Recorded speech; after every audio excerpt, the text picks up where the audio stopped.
La place est-elle en prison ou pas? Je repose la question, Étienne. Moi, j'ai pas changé d'avis. Je trouve que complètement idiot de mettre ce type en prison. Je vois pas l'intérêt. Ce type a besoin malgré toute la haine qu'on peut avoir contre lui, parce qu'il a ruiné la vie d'une famille dans le truc le plus atroce. C'est-à-dire, tu roules tranquille sur ta route et tu te retrouves en face d'un connard défoncé en face de toi. C'est ce qui peut arriver de pire.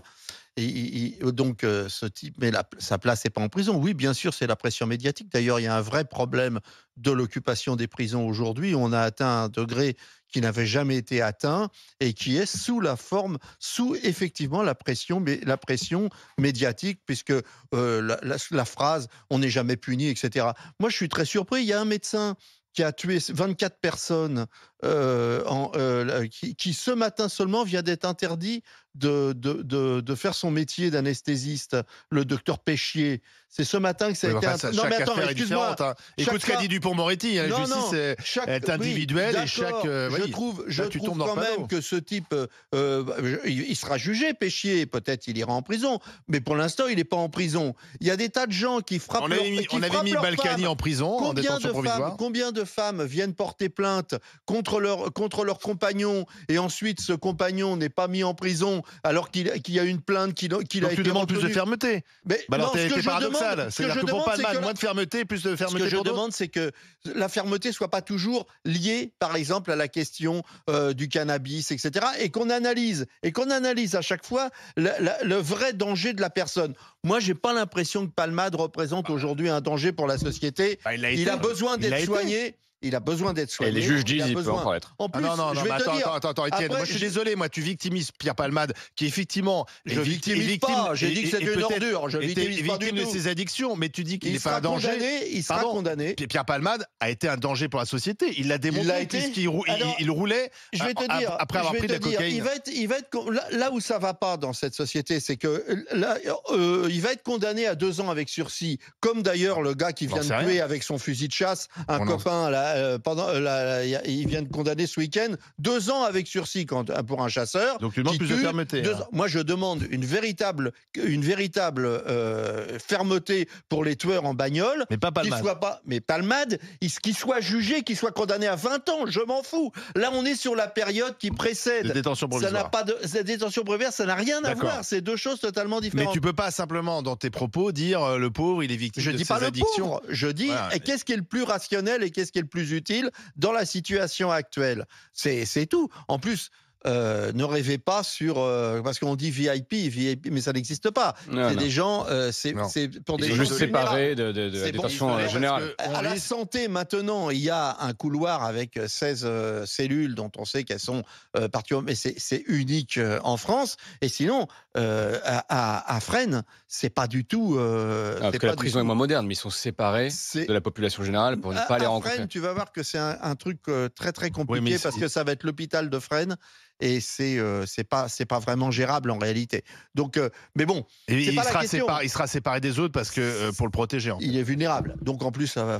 Moi, personnellement, je vois pas l'intérêt. Mais bon, pour moi, j'ai toujours dit que c'était de la vengeance sociale. Oui, mais alors tu vois, c'est marrant parce qu'on change de discours quand même. C'était très intéressant. Il y a une semaine, les gens disaient quand même les délits routiers ne sont pas suffisamment sanctionnés.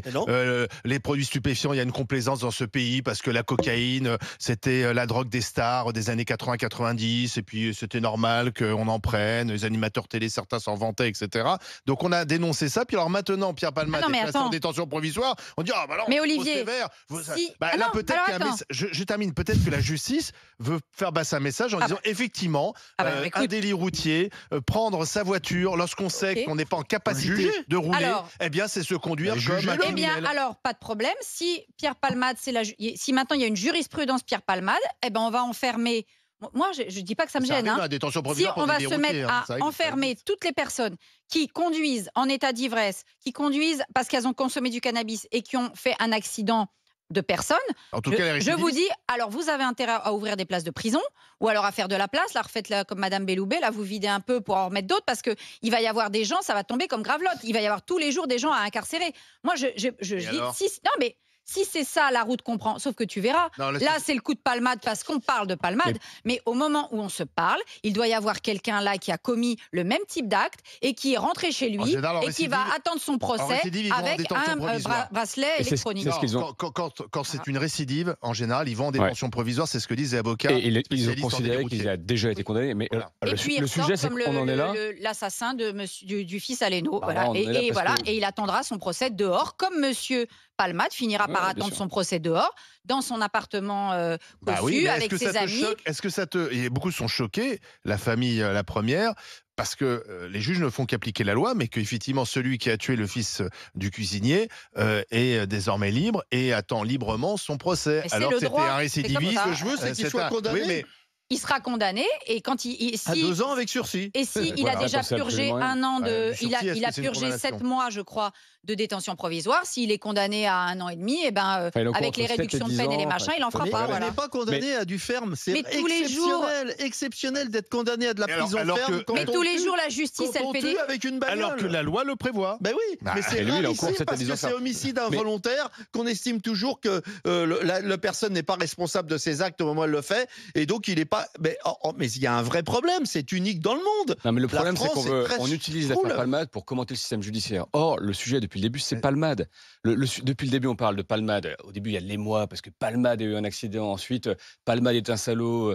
Ensuite, Palmade est victime d'homophobie. Enfin, le sujet depuis le début, c'est Palmade. Et on utilise à chaque fois, parce que Palmade est connu, parce qu'il suscite des amours et des détestations dans le contexte actuel, on utilise ça pour dire la justice dysfonctionne. Non, on veut plus au contraire, on prend un peu de hauteur sur le sujet Palmade. Donc excuse-moi, donc on se fout. Moi, je m'en fous de la vie de Pierre Palmade. Là, aujourd'hui, c'est un type qui apparemment a eu des comportements plus que répréhensibles. La décision d'hier, elle suscite de la contestation parce que les juges est trop sévère. Les juges auraient dit détention ou assignation à résidence bracelet. On aurait dit la justice est laxiste, c'est absolument insupportable. Donc bref, inutile. Tu vois bien que le vecteur, il n'y a que Palmade dans cette histoire, et quelles que soient les décisions qui sont prises, on dira que la décision inverse aurait été la décision la plus juste. C'est ça le sujet. Et ça va continuer. Ça pose Palmade à freine. Tu vois, c'est pas juste, c'est rationnel. Et on a Étienne qui nous dit, qui nous fait sa justice. On a l'impression que, alors lui, selon les cas, cannabis, machin, les drogues. Étienne, ça dépend.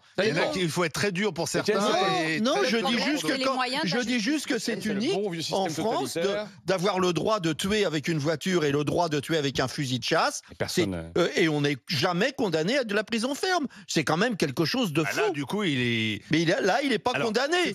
C'est de la préventive. C'est toute l'ambiguïté de la détention provisoire. Parce que certes, ce n'est pas une condamnation. Mais néanmoins, si un jour il est condamné à la prison ferme, on va soustraire à sa condamnation ces quelques mois qu'il va passer à freine. Donc ça veut dire quand même que c'est déjà une pré-condamnation. Moi, je trouve que la détention provisoire utilisée dans la justice française est très ambiguë. Surtout qu'il y a une très grosse partie des gens en détention provisoire qui, in fine, après leur procès, sont déclarés innocents et qui ont fait de la détention pour rien. Et ils sont remboursés. Ils sont remboursés par l'État. Bah oui, non, mais franchement, ils ont perdu leur ça montre bien le problème. C'est aussi les moyens de la justice. Sur une affaire comme ça, il y a certes des enquêtes, la vitesse de la voiture, la cinétique, etc. Ok, d'accord. Mais enfin, ce procès, ça va être dans combien de temps? 6 ans. 3 ans, 4 ans, 5 ans, 6 ans. Et d'ici là, les victimes. Pas de réparation, la souffrance de savoir que c'est dans 4-5 ans ton procès, des vies. Ce petit garçon, il a 6 ans aujourd'hui, peut-être que le procès, ce sera quand il aura 12 ans. Et le père, il aura quel âge et il sera dans quel état quand il y aura le procès? Donc, pensons aussi aux victimes, parce qu'excusez-moi, pour moi, Pierre Palmade n'est pas une victime, il est victime de ses addictions et de ses comportements qui sont très très limites, excusez-moi, parce qu'il n'y a pas que la drogue, il a des comportements très limites, parce que... Mais les mœurs, c'est son problème. Non, il n'y a pas que les mœurs, parce que les mineurs isolés, etc. Les mineurs isolés, c'est pas seulement des mœurs. Parce que c'est pénal, mais il y a beaucoup... Excuse-moi, il y a des problématiques aussi avec la façon dont on exploite les mineurs isolés dans certains milieux. Donc, excuse-moi, ça aussi, ça me... Non, pour ça. Attendez. Soyons précis. Il y a une autre enquête qui concerne la détention d'images pédopornographiques. Pour l'instant, il n'a même pas été entendu d'ailleurs sur cette affaire, mais il y a des personnes qui ont été mises en examen.